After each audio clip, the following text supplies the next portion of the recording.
वतन में, आओ उड़े हम नील गगन में।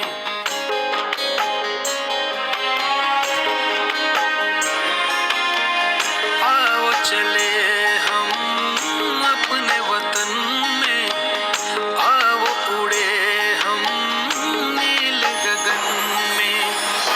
ईश्वर ने हमको बुलाया है, शिव का संदेशा देखो आया है, देखो आया है, देखो आया है।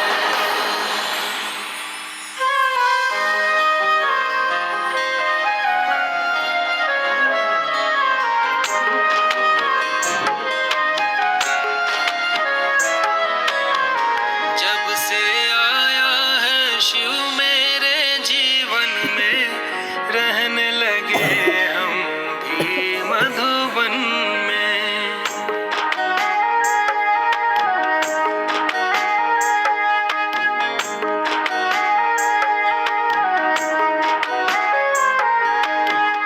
अब आठों ही पहर शिव मुझको दिखता है, बन के साया वो संग मेरे चलता है, बन के साया वो संग मेरे रहता है।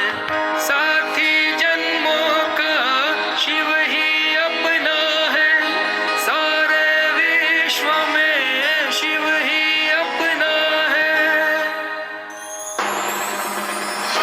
ईश्वर ने हमको बुलाया है, शिव का संदेशा देखो आया है, देखो आया है, देखो आया है।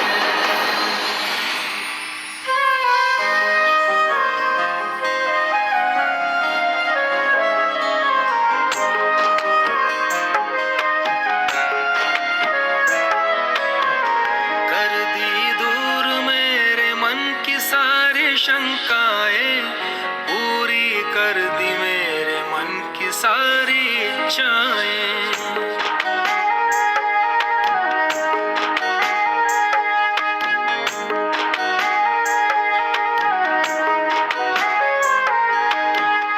उसकी श्रीमत पर अब हमको चलना है, प्रेम से मिलकर अब हमको रहना है, प्रेम से मिलकर अब हमको रहना है।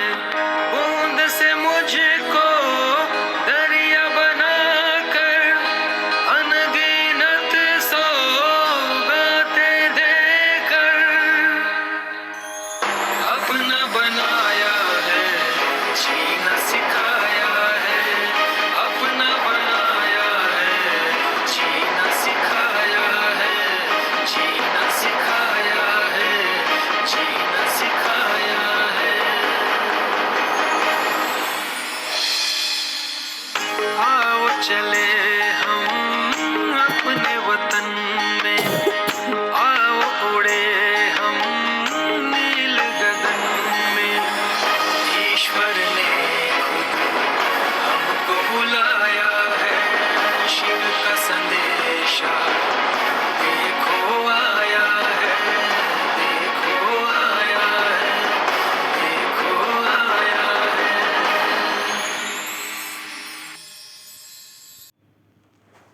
बैठ जा आत्मिक स्थिति में। ओम शांति, ओम शांति, ओम शांति। मीठे बच्चे, मरजीवा बने हो तो सब कुछ भूल जाओ। एक बाप जो सुनाते हैं वही सुनो और बाप को याद करो। तुम ही संग बैठो। प्रश्न, बाप सदगति दाता बाप बच्चों की सदगति के लिए कौन सी शिक्षा देते हैं? उत्तर, बाबा कहते हैं बच्चे सदगति में जाने के लिए अशरीरी बन बाप और चक्र को याद करो। योग से तुम एवर हेल्दी निरोगी बन जाएंगे। फिर तुम्हें कोई भी कर्म कोटने नहीं पड़ेंगे। जिनकी तकदीर में स्वर्ग का सुख नहीं है उनकी निशानी क्या होगी? उत्तर, वह ज्ञान सुनने के लिए कहेंगे हमारे पास फुर्सत ही नहीं है। वो कभी ब्राह्मण कुल की भांति नहीं बनेंगे। उन्हें पता ही नहीं पड़ेगा कि भगवान भी किसी रूप में कभी आते हैं।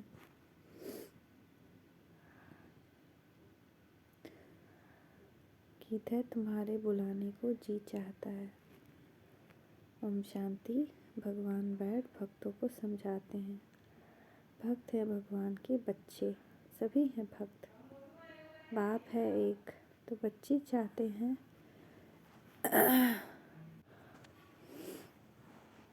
सभी हैं भक्त। बाप है एक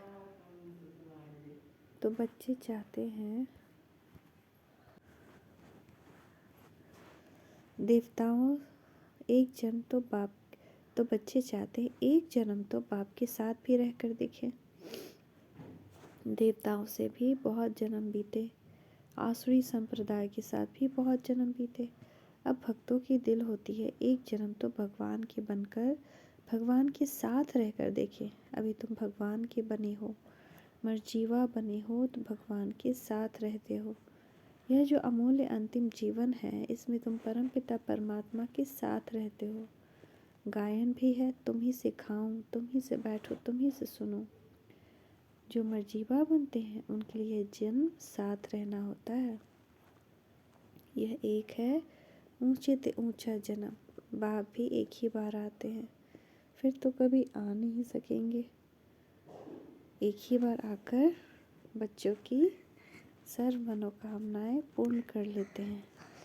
भक्ति मार्ग में बहुत मांगते हैं, बहुत साधु संत महात्माएं देवी देवता आदि से आधा कल्प से मांगते रहते हैं। कभी ये दे दो, कभी वो दे दो।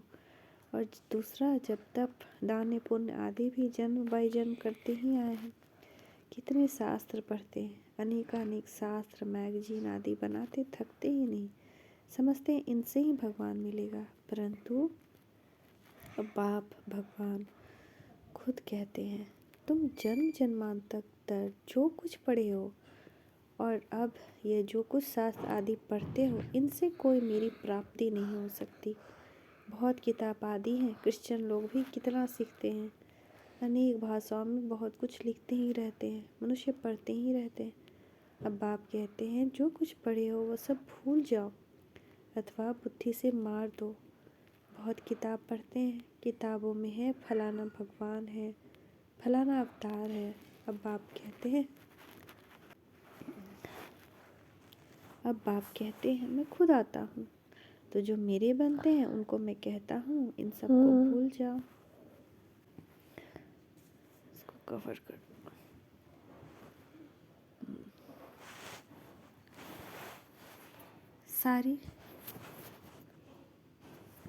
सारी दुनिया की और तुम्हारी बुद्धि में जो बात नहीं थी अब वह मैं तुमको बताता हूँ, सुनाता हूँ। अब तुम बच्चे समझते हो बरोबर। बाबा जो समझाते हैं वह कोई शास्त्र आदि में है नहीं। बाप बहुत गूढ़ और रमणीय बातें समझाते हैं। ड्रामा के आदि मध्य अंत, रचता और रचना का सारा समाचार तुमको सुनाते हैं। फिर भी कहते अच्छा जास्ती नहीं तो 2 अक्षर ही याद करो, मन मना भव मध्याजी भव। यह अक्षर तो भक्ति मार्ग की गीता के हैं, परंतु बाप इसका अर्थ अच्छी रीति समझाते हैं।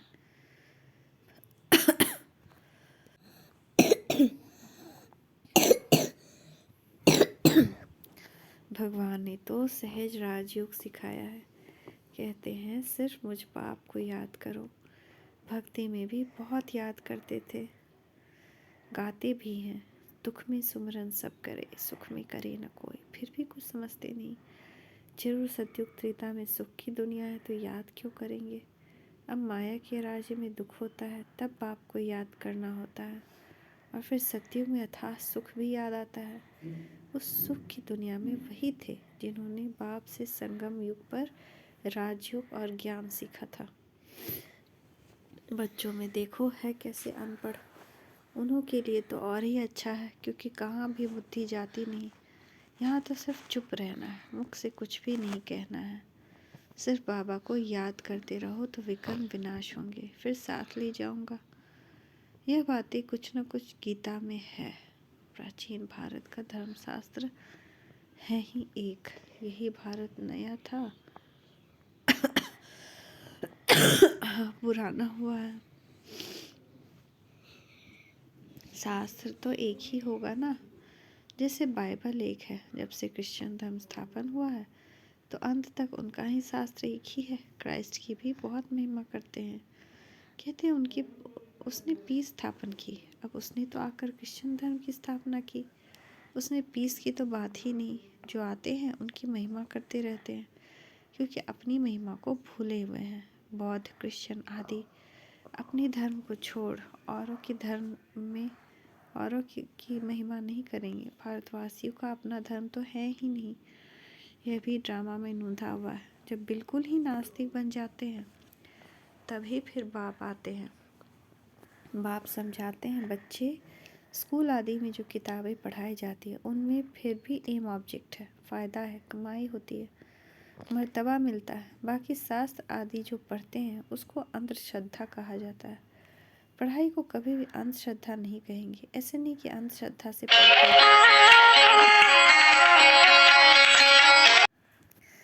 पढ़ाई से बैरिस्टर, इंजीनियर आदि बनते हैं, उसको अंधश्रद्धा कैसे कहेंगे। यह भी पाठशाला है, यह कोई सत्संग नहीं लिखा है, ईश्वरीय विश्वविद्यालय। तो समझना चाहिए जरूर ईश्वर बहुत भारी विद्यालय होगा ईश्वर का, सो ही विश्व के लिए सभी को पैगाम भी देना है कि देह सहित सभी धर्मों को छोड़ अपने स्वधर्म में टिको, फिर अपने बाप को याद करो तो अंतमति से गति हो जाएगी। अपना चार्ट लिखना है कि ये कितना समय हम योग में रहते हैं। ऐसे नहीं हर एक रेगुलर चार्ट लिखेंगे, नहीं थक जाते हैं। वास्तव में क्या करना है, रोज़ अपना मुंह आईने में देखना है तो पता पड़ेगा हम लक्ष्मी को व सीता को वरने लायक हैं, वह प्रजा में चले जाएंगे। पुरुषार्थ तीव्र कराने के लिए चार्ट लिखने को कहा जाता है। और देख भी सकते हैं हमने कितना समय से बाबा को याद किया, सारी दिनचर्या सामने आ जाती है। जैसे छोटेपन से लेकर सारे आयु के जीवन याद रहती है ना, तो क्या एक दिन का याद नहीं पड़ेगा। देखना है बाबा को और चक्र को कितना समय याद करते हैं। ऐसी प्रैक्टिस करने से रुद्रमाला में पिरोने के लिए दौड़ी जल्द पहनेंगे। यह है योग की यात्रा, जिसको और कोई जानते नहीं तो सिखा कैसे सकते हैं। तुम जानते हो अब बाबा के पास लौटना है। बाबा का वर्षा है ही रजाई, इसलिए इस पर नाम पड़ा है राजयोग। तुम सब राज ऋषि हो, वह है हठ योग ऋषि। वह भी पवित्र रहते हैं। राजाएं में तो राजा रानी प्रजा सब चाहिए, सन्यासियों में तो राजा रानी है नहीं, उन्होंने है हद का वैराग्य, तुम्हारा है बेहद का वैराग्य। वह घर बार छोड़ फिर भी इस विकारी दुनिया में ही रहते हैं। तुम्हारे लिए तो इस दुनिया के बाद फिर भी है स्वर्ग, दैवी बगीचा, तो वही याद पड़ेगा। यह बात तुम बच्चे ही बुद्धि में रख सकते हो। बहुत है जो चार्ट लिख भी नहीं सकते, चलते चलते थक पड़ते हैं। बाबा कहते हैं बच्चे अपने पास नोट करो कि कितना समय मोस्ट बिलवेड बाप को याद किया। जिस बाप की याद से ही वर्षा लेना है। अब राजाई का वर्षा लेना है तो प्रजा भी बनानी है। बाप स्वर्ग का रचयिता है तो उनसे क्यों नहीं स्वर्ग का वर्षा मिलना चाहिए। बहुत है जिनको स्वर्ग का वर्षा मिलता है, बाकी को शांति मिलती है। बाप सभी को कहते हैं बच्चे देह सहित अब सभी संबंधों को भूलो। तुम अशरीरी आए थे, 84 जन्म भोगे, अब अशरीर बनो। क्रिश्चियन धर्म वालों को भी कहेंगे तुम क्राइस्ट के पिछाड़ी आए हो, तुम भी बिगर शरीर आए थे, यहाँ शरीर लेकर पाठ बजाया, अब तुम्हारा भी पाठ पूरा होता है। कलयुग का अंत आ गया, अब तुम भी बाप को याद करो। मुक्ति धाम वाले सुनकर बहुत खुश होंगे। वह चाहते हैं मुक्ति, समझते हैं जीवन मुक्ति पाकर फिर भी दुख किस में आएंगे, इससे तो मुक्ति अच्छी। यह नहीं जानते कि सुख तो बहुत है। हम आत्माएं परम धाम में बाप के साथ रहने वाली हैं, परंतु परम धाम को अब भूल गए हैं। कहते हैं बाप आकर सभी मैसेंजर्स को भेजते हैं, वास्तव में कोई भेजता नहीं है। यह सब ड्रामा बना हुआ है, हम तो सारे ड्रामा को जान गए हैं।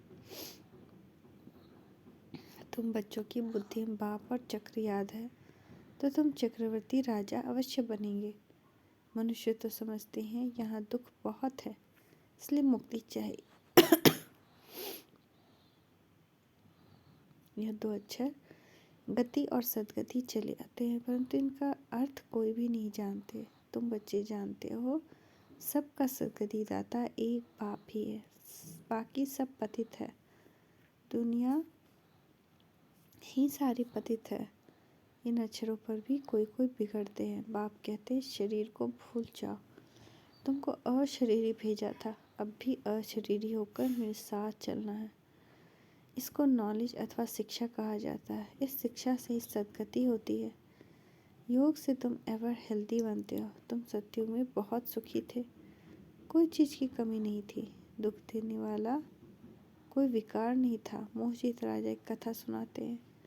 बाबा कहते हैं मैं तुमको ऐसे कर्म सिखाता हूँ जो तुमको कभी कर्म कुटने नहीं पड़ेंगे। वहाँ ऐसी ठंडी भी नहीं होगी।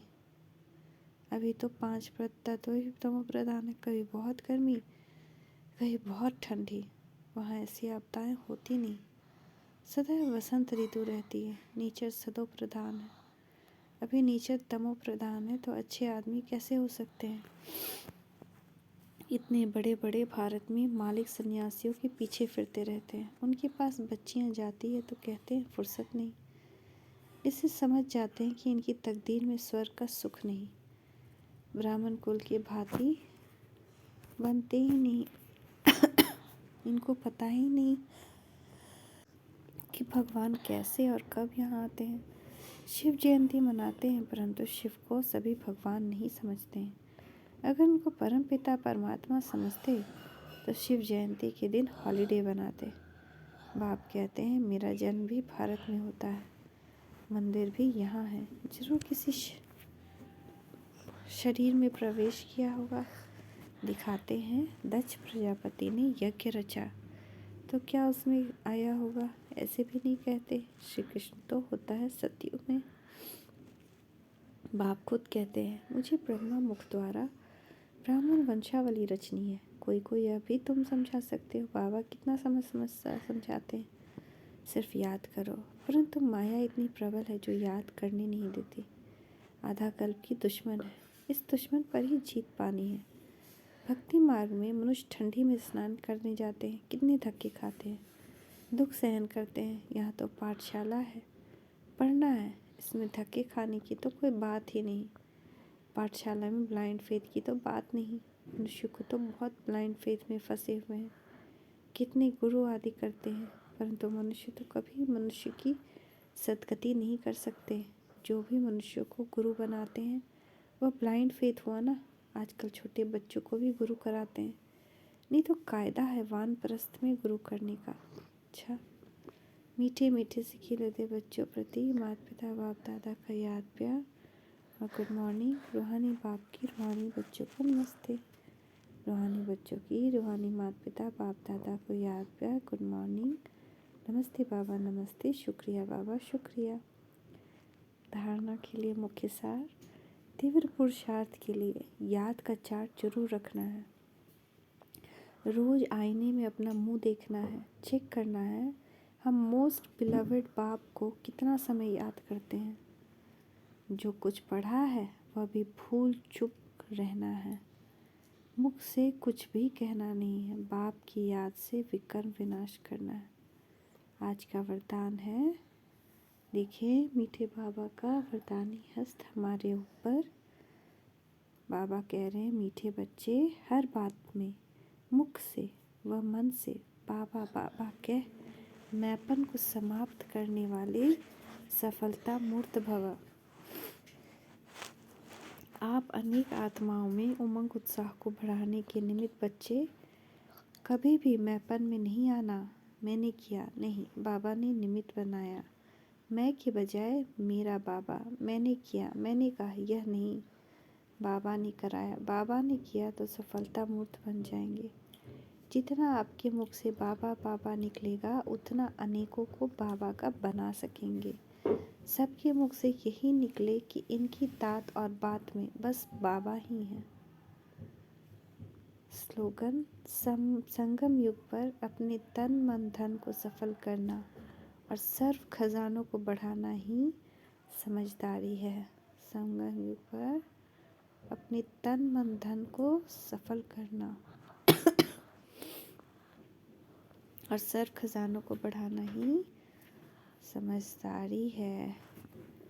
ओम शांति, ओम शांति, ओम शांति।